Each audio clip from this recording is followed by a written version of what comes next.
WADR, promoting dialogue.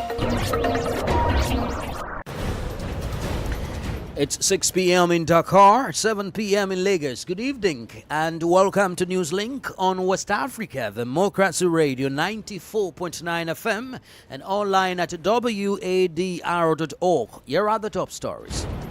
Burkina Faso debunks Human Rights Watch report claiming over 1,000 civilian deaths since 2023.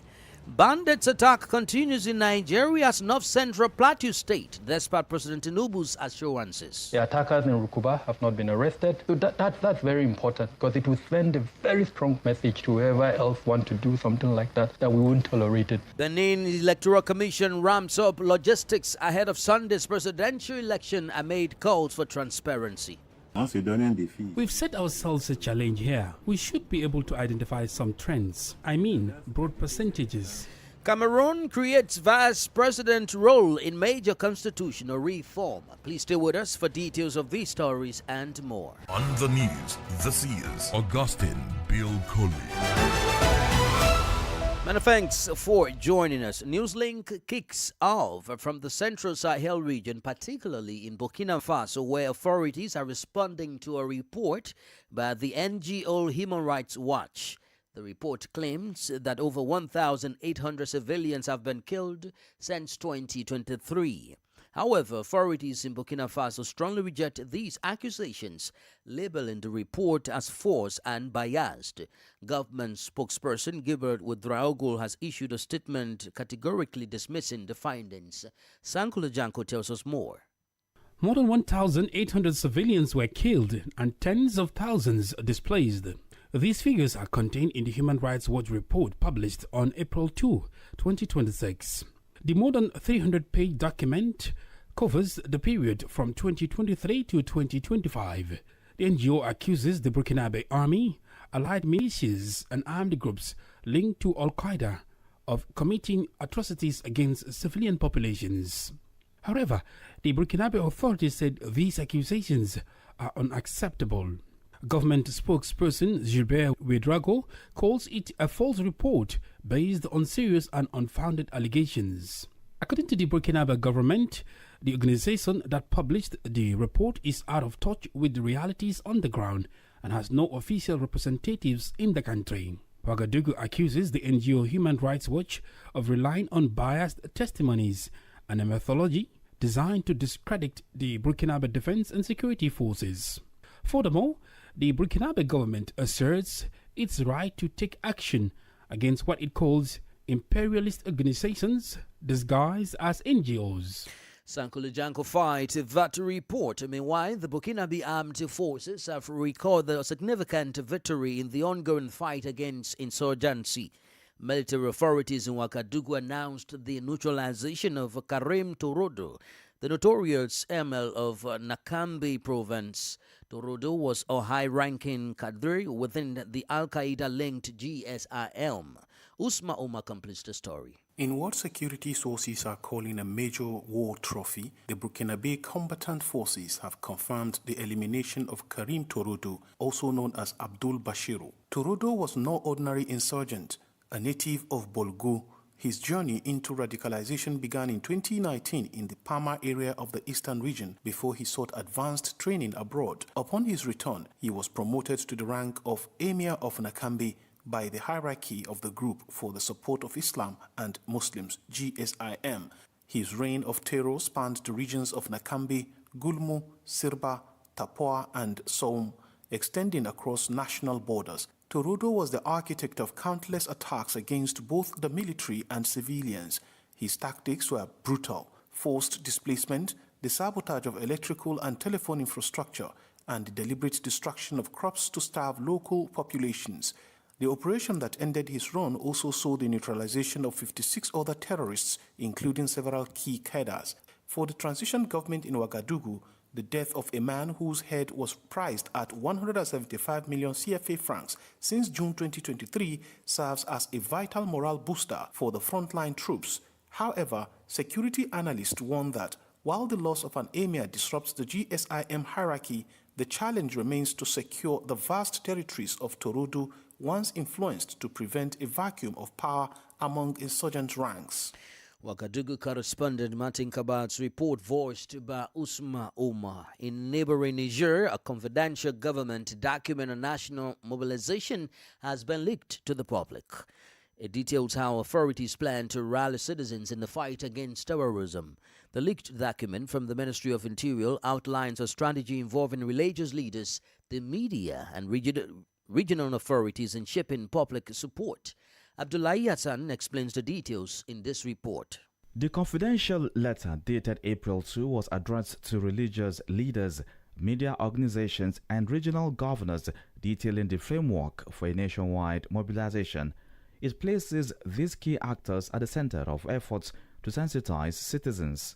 According to the document, religious leaders are being urged to incorporate strong messages into sermons during large congregational prayers, including references to divine punishment for those who fail to comply with the mobilization.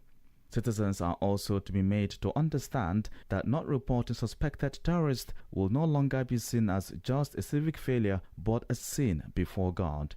In Niger, where religion plays a central role in society, authorities appear to be leveraging faith and traditional structures to strengthen public participation.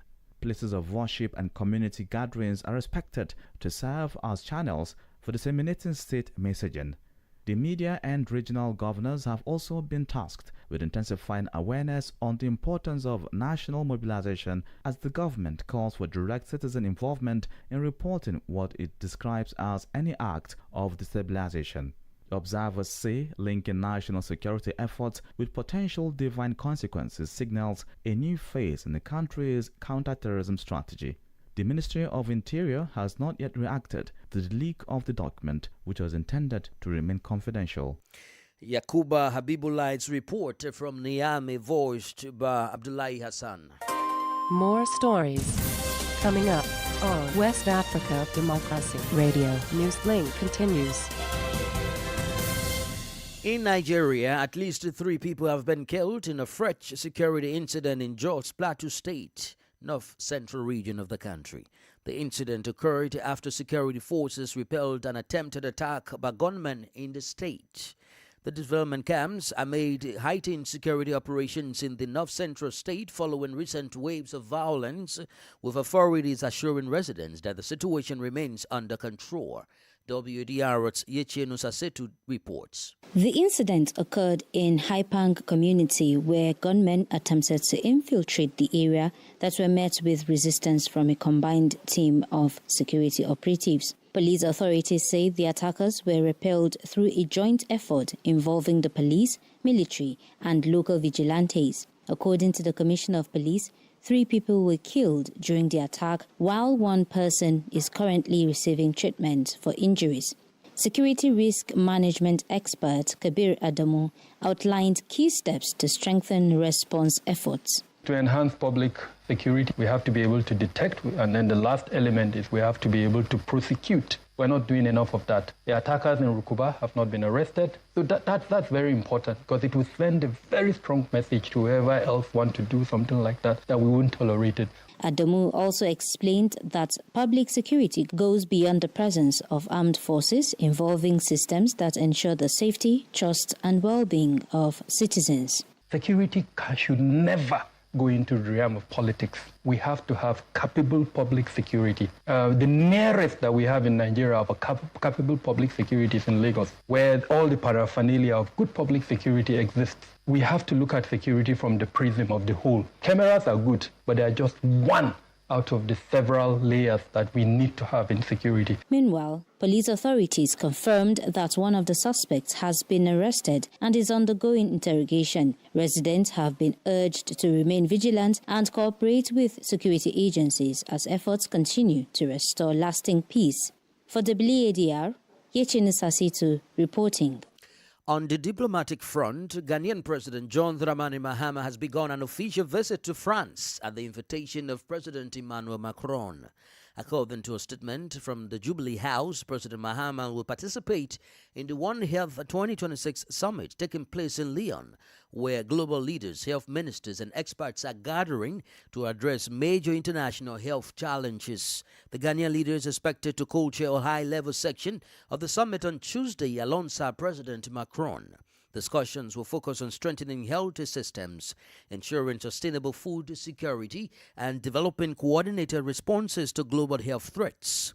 President Mahama, who is also the founder of the Accra Reset Initiative, will later travel to Paris for bilateral talks with the president at the Élysée Palace. In another development, several trucks transporting vegetables to Ghana have been held in northern Nigeria, raising concerns over trade disruptions and the potential loss of perishable goods. The vehicles, which were en route from the Republic of Niger through Nigeria to Ghana, were stopped by suspected armed men in Kebbi State. The incident is believed to be linked to growing tensions between Ghanaian and Nigerian traders, with claims of retaliatory actions on both sides over market access and distribution disputes. Nader Tete has the details. The affected drivers say they have been stranded for close to 3 days in Samia, a town in Nigeria's Kebbi State, with their cargo, mainly onions, at risk of perishing. The trucks are part of a regular trade route where transporters purchase produce from farming communities in Niger and move the goods through Nigeria, Benin, and Togo before arriving in Ghana. Sources indicate the standoff may be connected to recent disagreements in Accra, where some Nigerian onion traders allegedly face challenges of loading their goods. The situation appears to have triggered reprisals targeting Ghana-bound shipments. One of the stranded drivers, Awudu Tiajni, says conditions are worsening, with mounting losses expected if the impasse is not resolved quickly. Meanwhile, an onion trader, Alhaji Fuseni Atiga, points to deeper tensions within the trade system, particularly disputes over how imported trucks are allocated among trader groups in Accra. He says concerns from Nigerian traders about perceived imbalances in distribution have contributed to the current situation. The drivers are now calling on the Ministry of Foreign Affairs to intervene and facilitate their release as fears grow over the economic impact and possible escalation of the dispute. For WADR, Nadede Tete, Accra. Now to some electoral matters. The authorities in Benin are intensifying preparations for the April 12, 2026 presidential election as the electoral body steps up efforts to prevent delays in the delivery of voting materials. The National Autonomous Electoral Commission, SINA, says it has strengthened its logistics to ensure a smooth, credible, and transparent vote. Imo Edit gives the details in this report. With just days to the presidential election, Benin's Electoral Commission is working to avoid a repeat of the delays that marred the opening of several polling stations during recent legislative and local elections. Voter turnout remains a key concern, and officials say timely deployment of electoral materials is critical to ensuring a successful poll. SENA has now put in place a more efficient distribution plan, ensuring that sensitive materials, including ballot papers, ballot boxes, voting booth, and indelible link, are delivered to polling station at least 48 hours before election day. A detailed logistics calendar has also been developed alongside mapping of high-risk areas such as remote communities and locations with difficult road access. Francois Biola is a member, Senate Election Steering Committee. We've set ourselves a challenge here. With all the precautions we've taken, we should be able to identify some trends. I mean, broad percentages. For example, Duo Y has this percentage, Duo Z has this percentage. We could already say that.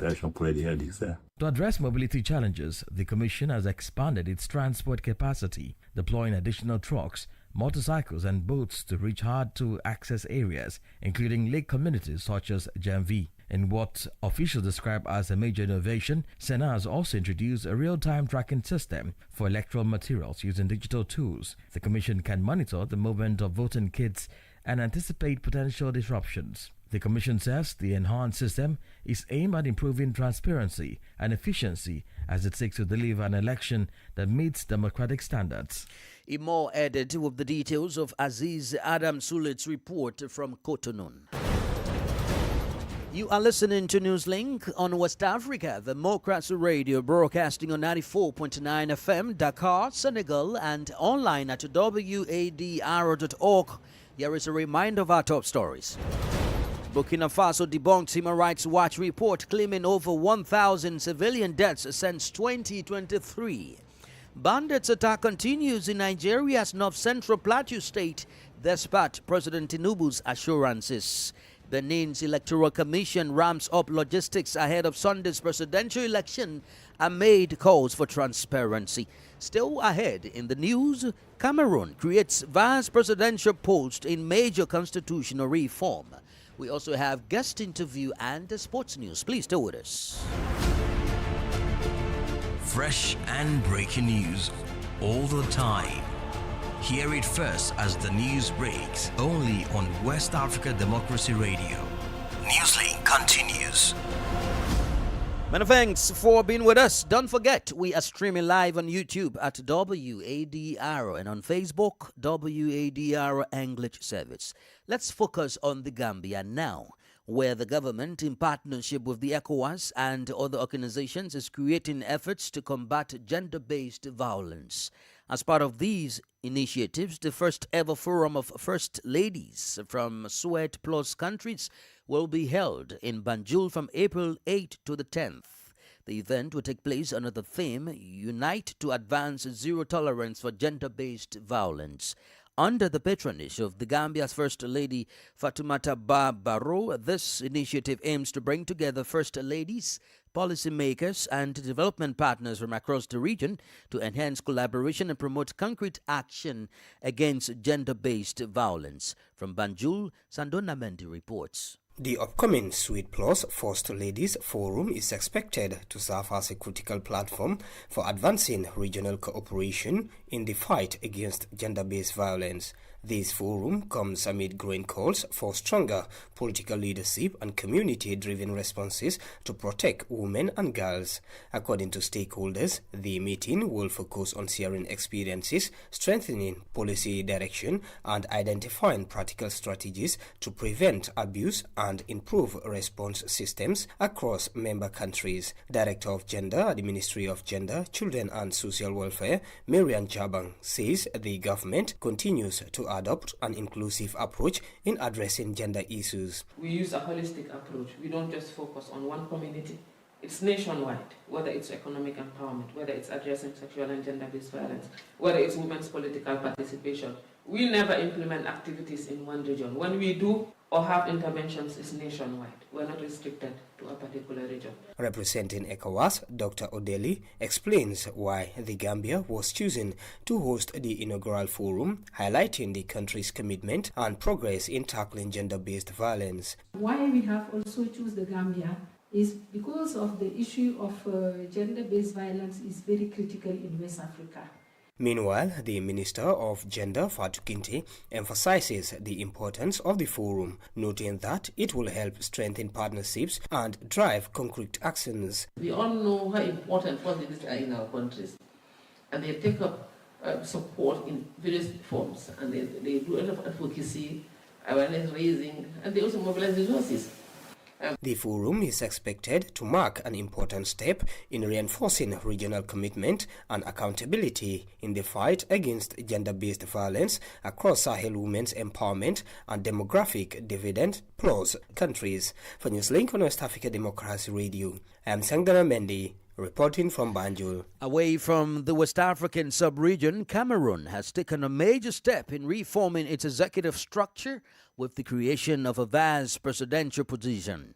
The constitutional revision was adopted by Parliament meeting in Congress on April 4 in Yaoundé with an overwhelming majority of 200 votes in favor, 18 against and 4 abstentions. The move marks one of the country's most significant institutional changes in recent years. Christopher Aticho explains the details. The new law introduces the role of Vice President of the Republic, tasked by ensuring continuity of the state in event of a power vacancy. This marks a shift from the previous system, where the President of the Senate held that responsibility in line of succession. Under the new provisions, the Vice President will be appointed by the head of state, who also retains the authority to dismiss them. The scope of the Vice President's duty will be determined by the President, and their term in office will not extend beyond that of the sitting head of state. This reform was first announced by President Paul Biya during his swearing-in ceremony on November 6, 2025. It comes amid ongoing concerns about institutional stability, as the 93-year-old leader remains the world's oldest serving head of state. Officials say the introduction of this role creates a more structured and formal mechanism for presidential succession, signaling a new phase in the organization of executive power in Cameroon. Christopher Aticho with that report. Politics, Analysis on major news, social matters, and all. This is The Guest. Well, the guest interview focuses on the upcoming forum on sexual and gender-based violence set to take place in Banjul, the Gambia. Several First Ladies will converge in Banjul for this high-level meeting. The event, scheduled from April 8 to the 10th, 2026, will be organized by the SWED Plus initiative. The gathering aims to promote zero tolerance for gender-based violence across West and Central Africa.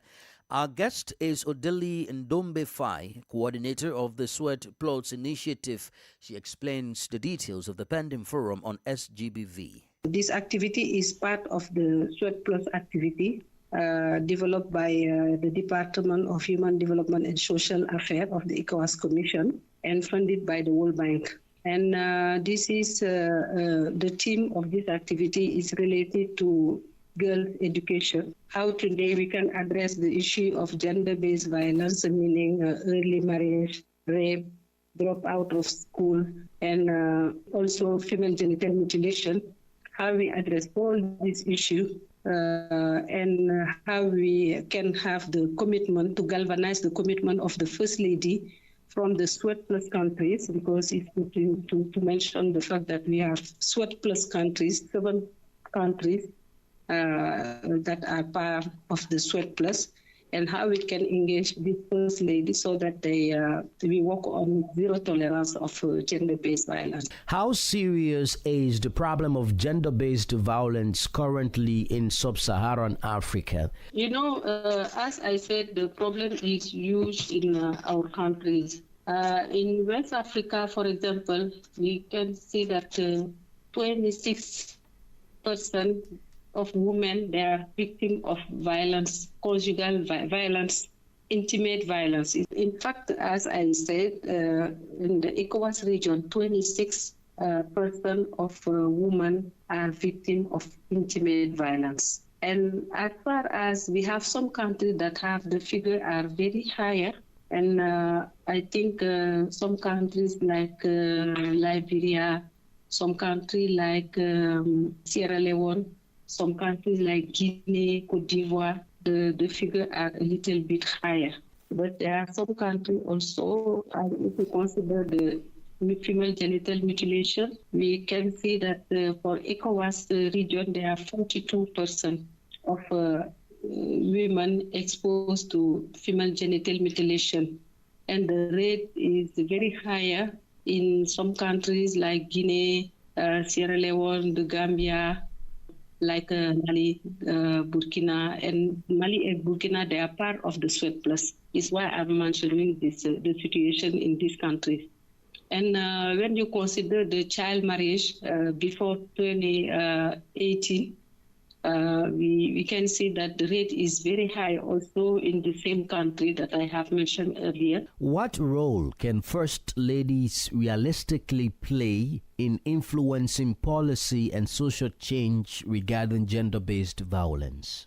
The First Lady can play a key role in addressing, preventing, and responding to gender-based violence. And the first thing that we are looking for during this meeting is for them to endorse the roadmap we have developed in the region, but also in each country, member of SWET Plus, to tackle the issue of gender-based violence. We are looking for the political support from the First Lady. What concrete outcomes should we expect from this 3-day forum? The first outcome is going to be the endorsement of zero tolerance on GBV, gender-based violence, in the SWET Plus country. The First Lady will endorse during this meeting this roadmap so that we can translate it into action in the different country member of SWET Plus. The second outcome will be the setting up of the alliance, First Lady Alliance on zero tolerance on gender-based violence, and to commit them for all the work as champion